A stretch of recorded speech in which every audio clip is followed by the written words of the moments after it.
दूसरा विवाह। अपने दूसरे विवाह के बाद मुकेश पहली बार जब मेरे घर आया तो मैं उसे देखती रह गई थी। उसका व्यक्तित्व ही बदल गया था।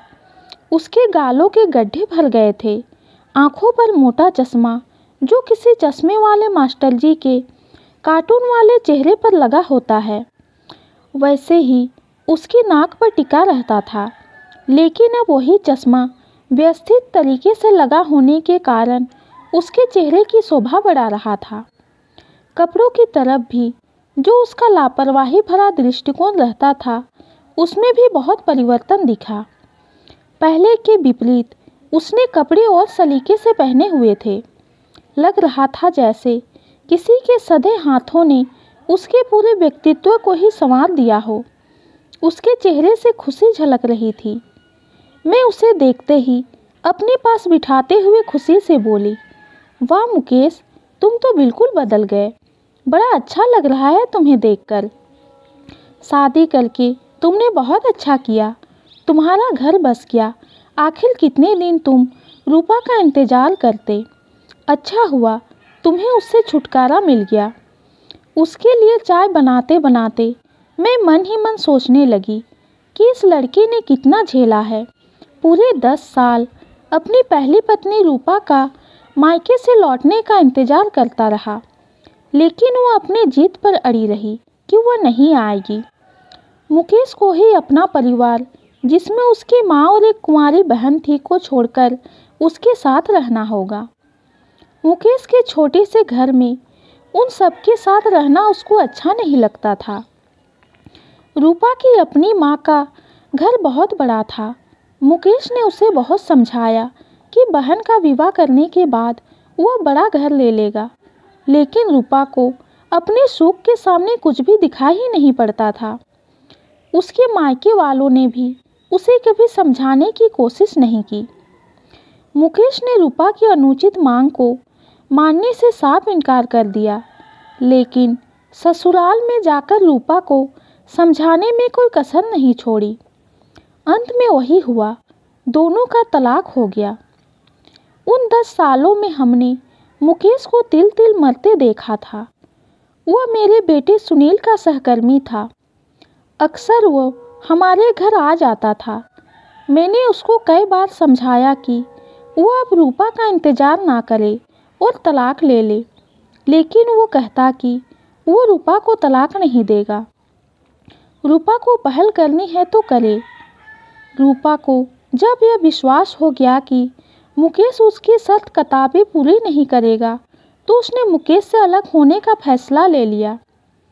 चाय पीते हुए मैंने मुकेश से उसकी नई पत्नी के बारे में पूछा तो उसने बताया, आंटी, मैं तो शादी करना ही नहीं चाहता था, लेकिन माँ और बहन की जिद के आगे मुझे झुकना पड़ा। आपको पता है कि निशा, जिससे मैंने शादी की है, वह एक स्कूल में टीचर है। उसके 2 बच्चे, एक लड़का और एक लड़की है। लड़का 12 साल का और लड़की 16 साल की है। निशा भी शादी नहीं करना चाहती थी। निशा के माँ बाप तो उसे समझाकर थक गए थे, लेकिन अपने बच्चों की जिद के आगे उसने शादी करना स्वीकार किया। जब उन बच्चों ने मुझे अपने पापा के रूप में पसंद किया, तभी हमारा विवाह हुआ। मेरी होने वाली बेटी ने विवाह से पहले मुझसे कई सवाल किए।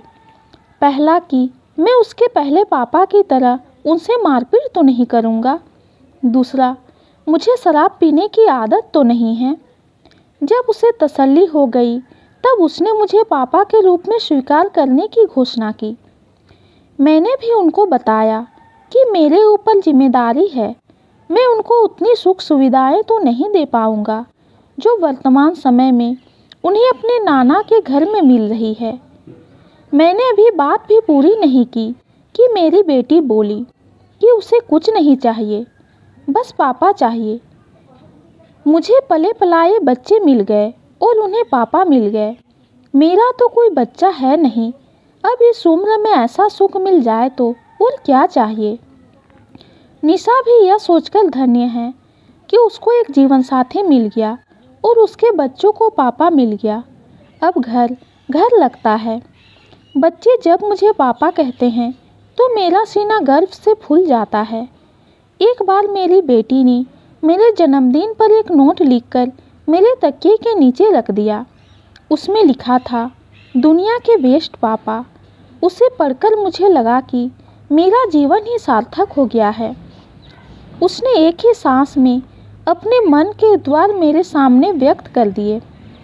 ऐसा करते हुए उसके चेहरे की चमक देखने लायक थी। बात बात में जब वो बड़े आत्मविश्वास के साथ मेरी बेटी शब्द इस्तेमाल कर रहा था, उस समय मैं सोच रही थी कि कितनी खुश होगी वो लड़की। लोग तो अपनी पैदा की हुई बेटी को भी इतना प्यार नहीं करते। मैंने कहा, सच में तुमने एक औरत और उसके बच्चों को अपना नाम देकर उनका जीवन खुशियों से भर दिया। एक तरफ से उनका नया जन्म हो गया है।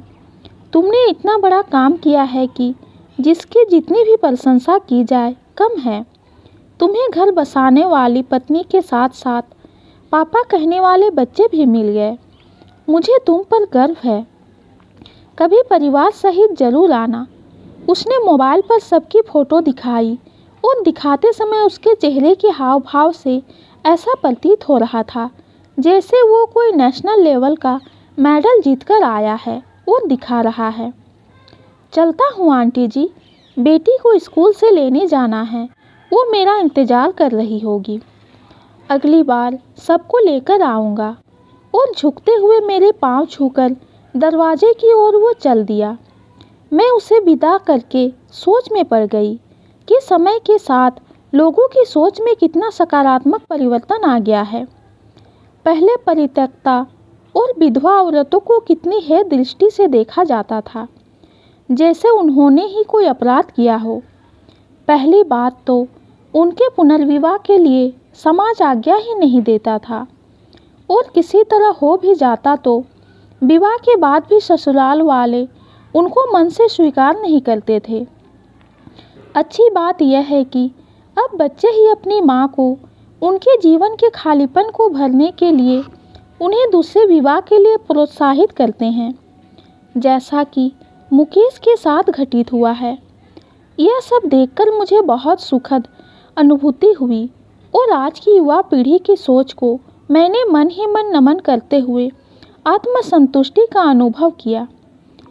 ये कहानी आपको कैसी लगी कमेंट में ज़रूर बताइए। कहानी पसंद आती है तो चैनल को लाइक और सब्सक्राइब कीजिए। कहानी सुनने के लिए आपका बहुत बहुत धन्यवाद।